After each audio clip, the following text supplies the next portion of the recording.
प्रदोष व्रत करने वाले को भोजन नहीं करना चाहिए। ध्यान दीजिए,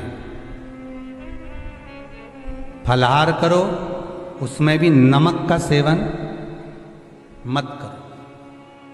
प्रदोष व्रत में नमक का सेवन वर्जित होता है। कारण, क्या कारण होता है? उसका एक कारण माना गया नमक की वर्जितता। जिस समय पर एक नगर में एक ब्राह्मणी रहती थी, बहुत भाव से सुनिएगा, प्रदोष व्रत नमक को त्यागने का भाव। प्रदोष व्रत की किताब में भी मिल जाएगा आपको, आप पढ़ेंगे तो सुना होगा आपने। एक ब्राह्मणी रहती थी एक नगर में, उसका पति नहीं था। छोटा सा बालक एक साथ में रहता, छोटा सा बालक। अब ब्राह्मण के घर की धर्म पत्नी है, ब्राह्मण कर्मकांड करने वाला, पूजन करने वाला, पाठ करने वाला, अनुष्ठान करने वाला, पूजन करने वाला, मंत्र जाप करने वाला, भगवत भक्ति में डूबने वाला। ब्राह्मण तो चले गया, ब्राह्मणी बच्चे के साथ रह रही, क्या करे? अकेली निवास कर रही, अकेली रह रही है। और ब्राह्मणी बच्चे के साथ भ्रमण करती रहती, घूमती, कहीं कहीं दर दर जाकर कुछ भिक्षा को मांग कर लेकर आ जाती। और भिक्षा लाने के बाद में उस भिक्षा को जब लेकर आती तो अपने बच्चे को भी खिलाती और स्वयं भी उसका पान करती। एक दिन ब्राह्मणी भ्रमण करते करते प्रदोष काल के समय पर शिव मंदिर में प्रवेश करी। प्रदोष काल के समय पर, और शंकर मंदिर में जब प्रवेश करा, प्रदोष काल किसको कहते हैं? सूर्य अस्त हो रहा हो, रात्रि प्रवेश कर रही हो, दोनों का जब मिलन हो रहा हो वो प्रदोष काल कहलाता। दोनों का जब मिलन, सूर्यास्त हो रहा, रात्रि अपना चरण बढ़ाने के लिए आगे बढ़ रही हो और दोनों का जब मिलन हो रहा है, वो प्रदोष काल है, वो प्रदोष का समय है। ब्राह्मणी मंदिर में प्रवेश कर रही। जब ब्राह्मणी मंदिर में प्रवेश करी, मंदिर के अंदर पहुंची, प्रदोष काल का समय था, प्रदोष का समय चल रहा था। और प्रदोष काल के उस समय में, प्रदोष काल के उस समय में जब ब्राह्मणी ने देखा कि कोई भगवान की भक्ति में लगा हुआ है, भगवान के रस तत्व में डूबा हुआ है। आज ब्राह्मणी के पास में कुछ पदार्थ नहीं है, अपने बच्चे का पेट भरने के लिए कोई सामग्री नहीं है, और कुछ आस लेके वो प्रवेश करी है, कुछ आस लेकर वो अंदर प्रवेश कर जाती है। कोई ऋषि की पत्नी, कोई ब्राह्मण जन की अर्धांगिनी उस प्रदोष के समय पर शंकर का अभिषेक पूजन कर रही थी, भगवान शिव की आराधना कर रही थी, भगवान की भक्ति में डूबी हुई थी। जब भगवान शिव की आराधना में डूबी हुई है, आराधना कर रही है, ये कुछ पाने के लिए चली गई, ये कुछ पाने के लिए गई, और इसके मन में आया कि मैं कुछ, मुझे भोजन का कोई पदार्थ मिल जाए, मुझे कुछ भोजन मिल जाए, और जब मुझे भोजन मिल जाएगा तब मैं जो पाऊंगी अपने बच्चे को भी पाऊंगी। पर जिस मंदिर में वो प्रवेश करी थी, जहाँ पर नारी पूजन कर रही थी शंकर की प्रदोष काल में, वहाँ पर पड़ी हुई कुछ वस्तु को इस ब्राह्मणी ने मांग लिया। मेरे बालक को बहुत भूख लगी है, मेरा बच्चा बड़ा भूखा है, इसके भोजन के लिए थोड़ी सी सामग्री दे दीजिए, इसके भोजन के लिए थोड़ा सा कुछ रस तत्व दे दीजिए। उसने उठाया थोड़ा सा पदार्थ, कुछ जो उसके पास में था वो दिया। जब दिया तो देने के बाद जब उसे प्राप्त हुआ, और होने के बाद में जब वो मिल गया उसको, तो उसने उस समय पर उस पदार्थ को जैसे ही मुख में लिया, लेते ही कहा, इसमें तो स्वाद नहीं है, इसमें स्वाद नहीं है। उस ब्राह्मणी ने बड़ा सुंदर एक संवाद कहा। घर का जो बड़ा होता है ना, घर का जो बड़े होता है, घर का बुजुर्ग जो होता है, घर का जो प्रथम स्थल प्राप्त करने वाला, मेन कुर्सी पर, अच्छी जगह पर जो बैठने वाला होता है ना, ब्राह्मणी कहती है वो कभी किसी वस्तु में ऐब नहीं देखता, मिनक नहीं निकालता। समाज के अन्नकूट होते हैं, समाज के जब अन्नकूट होते हैं महाराज, समाज के जब अन्नकूट होते हैं, बड़ी बड़ी समाजों में जब कार्तिक महीने में अन्नकूट महोत्सव होते हैं, बहुत सारा प्रसाद बनता है। जो बुजुर्ग होते हैं ना, बड़े समझदार लोग होते हैं ना, तो अन्नकूट की जब प्रसाद खाने बैठते हैं ना, उसमें नमक नहीं भी होता ना तो नहीं बोलते कि इसमें नमक नहीं है। पर जो हमने डोनेशन दिया है, जब तुम आए थे समाज वाले तो हमने 1000 का लिफाफा दिया, 500 का लिफाफा दिया, 2000 का लिफाफा दिया और भोजन ऐसा बनवाया। एक व्यक्ति वो जो खाकर चुपचाप चले गया और एक व्यक्ति वो जिसने प्रसाद पर उंगली उठाई। इन दोनों को अन्नकूट की तारीख पे इनका नाम लिख लो और अगला अन्नकूट आए तब दोनों की दशा देखना। एक जो चुपचाप खाकर चले गया, भगवान के प्रसाद को प्रसाद मानकर, प्रभु का दर्शन मानकर लेकर चले गया, वो उन्नति की सीढ़ी पर चढ़ता चले गया। और जो मिनक निकालता रहा वो साल भर खटर पटर की जिंदगी जीता रहा। भगवान के प्रसाद में कभी भी ध्यान रखिएगा, भगवान के प्रसाद के अंतर्गत स्वाद की कोई मूलता नहीं होती। भगवान का प्रसाद स्वयं स्वाद है। भगवान के प्रसाद में नमक नहीं देखना, मिर्ची नहीं देखना, भगवान के प्रसाद में शक्कर नहीं देखना, भगवान के प्रसाद में कुछ ये नहीं देखना कि कितना माल डला, कितना घी, कितना बादाम, कितना काजू, कितना इलायची डला। हाँ, यहां तक शास्त्र कहता है कि भगवान का प्रसाद अगर बन रहा है तो उसकी सुगंध भी नहीं ली जाती है महाराज। यहां तक शास्त्र का, जब तक भगवान उसको पा नहीं ले तब तक उसका सुगंध भी नहीं ली। और कई कई जगह तो भगवान को प्रसाद अगर सूखा सामान हाथ में आ गया, इलायची कैसी है, मंदिर के अंदर जाने वाली है भगवान को डालने के लिए, लाओ यार किसकी दुकान से आई इलायची बताओ, इलायची तो 25 बार सूंघा, हाँ हाँ अच्छी है, अब सूंघ लिया तो भगवान इसको स्वीकार करेगा क्या?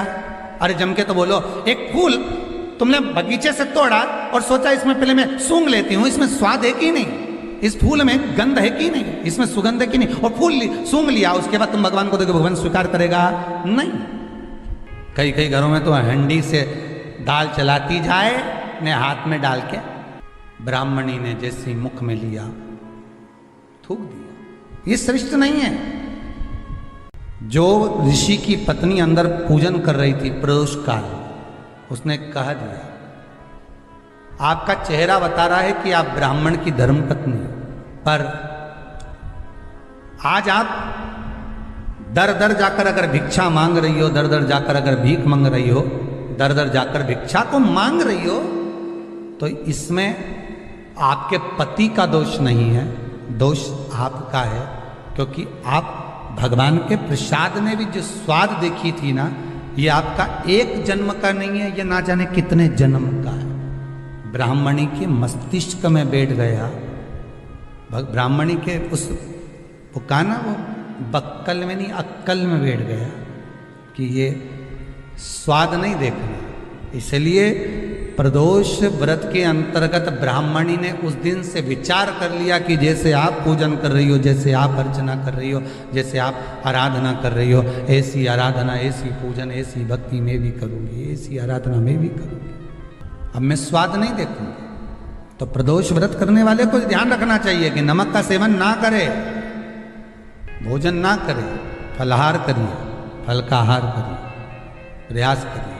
और यदि आपने व्रत का ले लिया भोजन का कि हम तो एक टाइम फलाहार करेंगे, एक टाइम भोजन करेंगे, ऐसा भी कई लोग प्रदोष ले लेते हैं, तो वो बात आपकी है, आप तक रखो, ठीक है, अपने मन तक। ठीक है, बाबा आपकी मनोकामना पूर्ण करे, वो भी पाओ। अरे भगवान को धन्यवाद दो कभी कभी कि तूने अच्छे घर में पैदा किया, अच्छा परिवार दिया, अच्छा पति दिया, अच्छी पत्नी दी, अच्छे बच्चे दिए, अच्छा कुटुंब दिया, घर दिया, दुकान दी, जमीन जायदाद दी, शरीर अच्छा दिया, हाथ पैर आँख नाक मुंह सब बढ़िया दिया, एक के भी निपटा के नहीं भेजा तूने। मान लो एक आध निपटा के भेज देता तो क्या झगड़ा करने ऊपर जाते?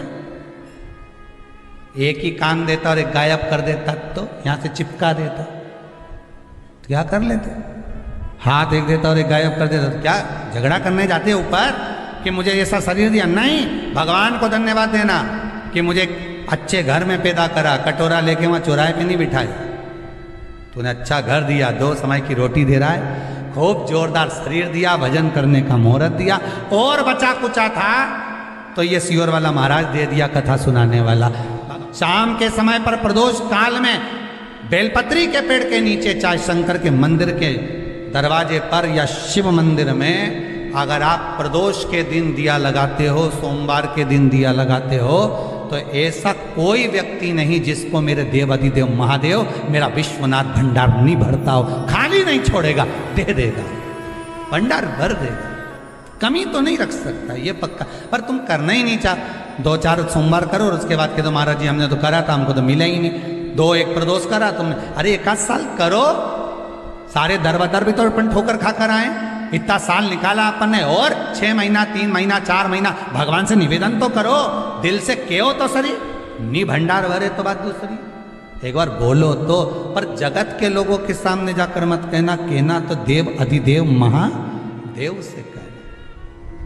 प्रदोष व्रत करने वाले को प्रदोष के दिन प्रयास करना चाहिए कि रात्रि के समय पर आधा घंटा, 10 मिनट, 20 मिनट जागरण करे। जागरण मतलब थोड़ा भगवान का भजन कर ले, भले 4-5 माताएं इकट्ठी नहीं हो तो अपन अकेले ही कर लो। अपन अकेले कम है क्या भाई, अपन कम पड़े, आराधना अकेले भी करो, जागरण करो।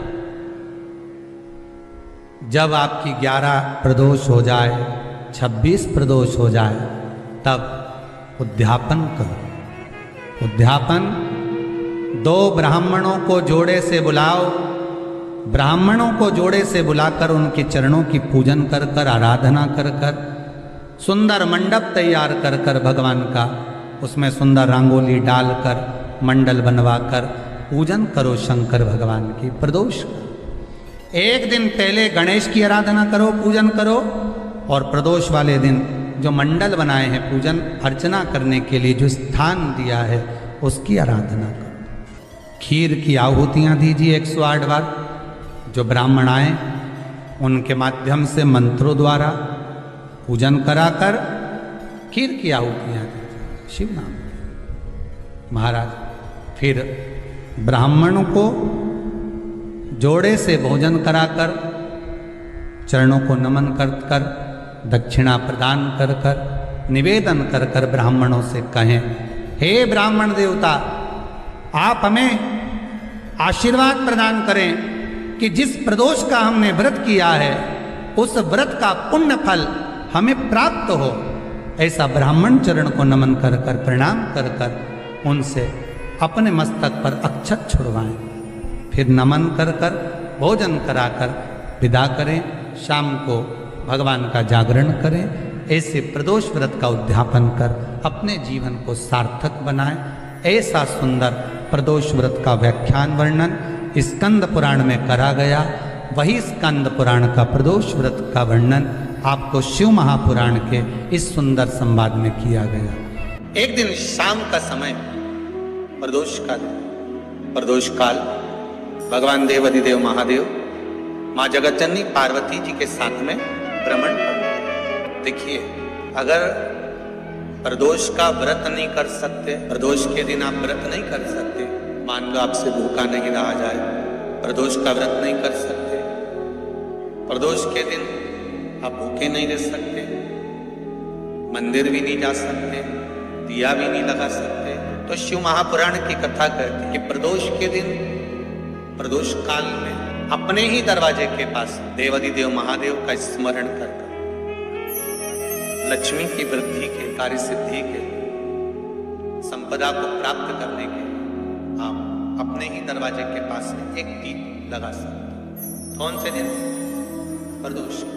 प्रयास करना, जब जब जिस महीने में जो जो प्रदोष पड़ा करे, जब प्रदोष पड़े, बन सके 1 बेलपत्र, बन सके 5 बेलपत्र, शमी पत्र, हरे मूंग, हरा मूंग, बेलपत्र, एक कलश के अंदर थोड़ा सा पानी लेकर 1 बेलपत्र, हरा मूंग, शमी पत्र डालकर और उसमें थोड़ा सा गुड़ डालकर भगवान शिव का स्मरण कर कर प्रदोष काल में, मान लो कोई काम आपका बहुत जरूरी है, बहुत दिनों से अब थक गए हैं, नहीं हो रहा, कर्जा बढ़ रहा है, धन नहीं आ रहा, व्यापार नहीं चढ़ रहा, या कोई समस्या बहुत प्रबल है, कोई एग्जाम में बैठ रहे हो नहीं हो रहा, परीक्षा भी दे दी है, रिजल्ट आने ही वाला है, तो भी प्रदोष काल में, प्रदोष के समय वो जल, समीपत्र और बेलपत्र और गुड़ का शंकर के शिवलिंग को समर्पित करना प्रारंभ कर दो।